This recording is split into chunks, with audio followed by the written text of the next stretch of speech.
17 September Bangla জুড়ে শিল্পের আকাল চলছে, তবুও পালিত হয়ে চলেছে বিশ্বকর্মা পুজো। তবে এবারকার পুজোয় নেই সেই অন্যান্যবারের মতন প্রাণের স্পন্দন, আকাশে ওড়েনি ঘুড়ি। অন্যদিকে আরজিকর ও বন্যা পরিস্থিতির খবরে হারিয়ে গেছে প্রধানমন্ত্রীর জন্মদিন পালনের উৎসব, অনেকটাই যেন চক্ষুলজ্জার খাতিরেই। এছাড়াও 17 সেপ্টেম্বর দিনটি স্মরণীয় ব্রাহ্মণ্যবাদী ধর্মীয় অনুশাসন বিরোধী ব্রাত্যজনের আত্মসম্মান অধিকার প্রতিষ্ঠার নায়ক, নারী মুক্তির প্রতীক, সমাজ নির্মাণের আরেক বিশ্বকর্মা পেরিয়ার ইভি রামাস্বামীর জন্মদিন, যিনি ঈশ্বর, পুরোহিততন্ত্র, ব্রাহ্মণ্যবাদী ধর্মগ্রন্থ, কুসংস্কার মুক্তি ও নারী স্বাধীনতার প্রবক্তা। প্রয়াত হয়েছেন 1973 সালের 24 ডিসেম্বর। ইরোডে ভেঙ্কটাপ্পা রামাস্বামী তামিলনাড়ুর ভূমিপুত্র। দ্রাবিড় ভূমির মানুষের কাছে তিনি পেরিয়ার। পেরিয়ার অর্থ মহামানব। যৌবনের শুরুতে ছিলেন শিব ভক্ত, গিয়েছিলেন কাশী। মন্দিরে ঢুকতে পারেননি, ব্রাহ্মণ নন বলে, পাননি ভোগের প্রসাদ। সেদিনই বুঝতে পারলেন হিন্দু বর্ণাশ্রমের বিভীষিকাময় কথা। সেদিন থেকেই তিনি ব্রাহ্মণ্যবাদী ধর্মের বিরুদ্ধে প্রতিবাদী হয়ে ওঠেন। কংগ্রেস দলে নাম লেখালেও বোঝেন এই দল উচ্চবর্ণের ভূস্বামীদের দল। রাশিয়া যাওয়ার সুযোগ আসে 1932-এ। 14 ফেব্রুয়ারি পৌঁছন মস্কো। তামিলনাড়ুতে ততদিনে ব্রাত্য সমাজের অধিকার আন্দোলনকে তিনি সযত্নে পরিণত করেন এক গণ অভ্যুত্থানে, আত্মমর্যাদার আন্দোলনে। মস্কোতে পেরিয়ারকে অভ্যর্থনা জানান সোভিয়েত কমিউনিস্ট পার্টির নেতা মিখাইল ইভানোভিচ। 2.5 মাস ধরে তিনি নতুন সোভিয়েত রাষ্ট্রের অগ্রগতি দেখেন, মুগ্ধ হন।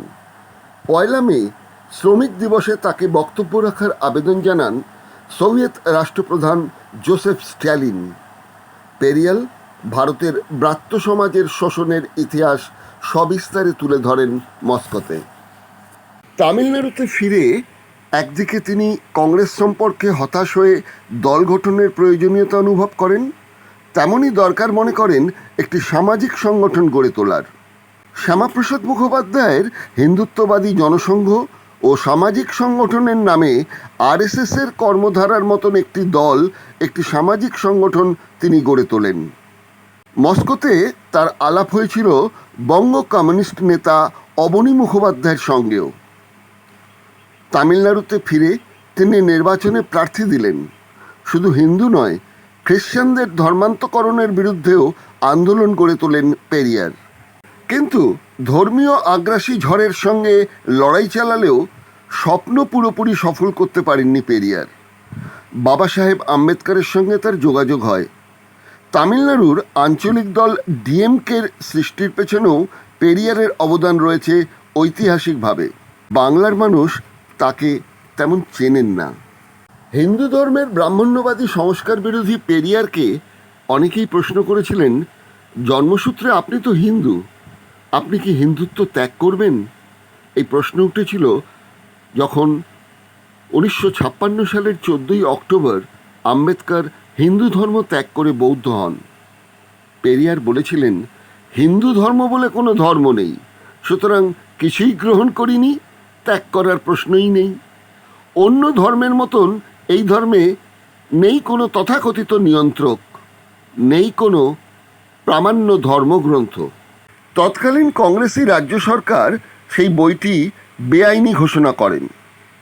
ফলে সেই বেআইনি নির্দেশের বিরুদ্ধে 1976 সালের 16 জানুয়ারি সুপ্রিম কোর্টের নির্দেশে সাপ মুক্তি ঘটে সত্যনারায়ণ বইটি।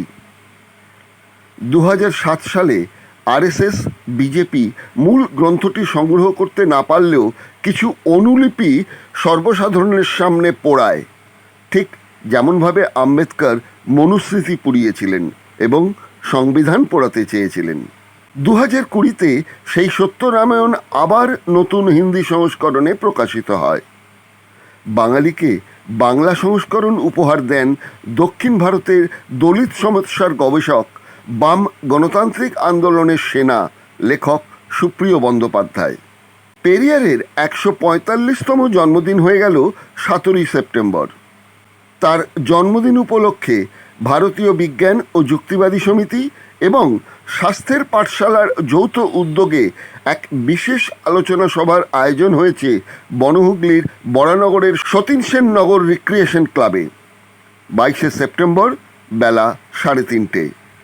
উৎসাহীরা অবশ্যই আসতে পারেন। এই মুহূর্তে ধর্মীয় রক্ষণশীলতার আগ্রাসনে এক জনসচেতনতা তৈরির পদক্ষেপ নেওয়া প্রয়োজন। এ বিষয়ে ভারতীয় বিজ্ঞান ও যুক্তিবাদী সমিতি এবং স্বাস্থ্যের পাঠশালার এই উদ্যোগ সত্যিই প্রশংসনীয়।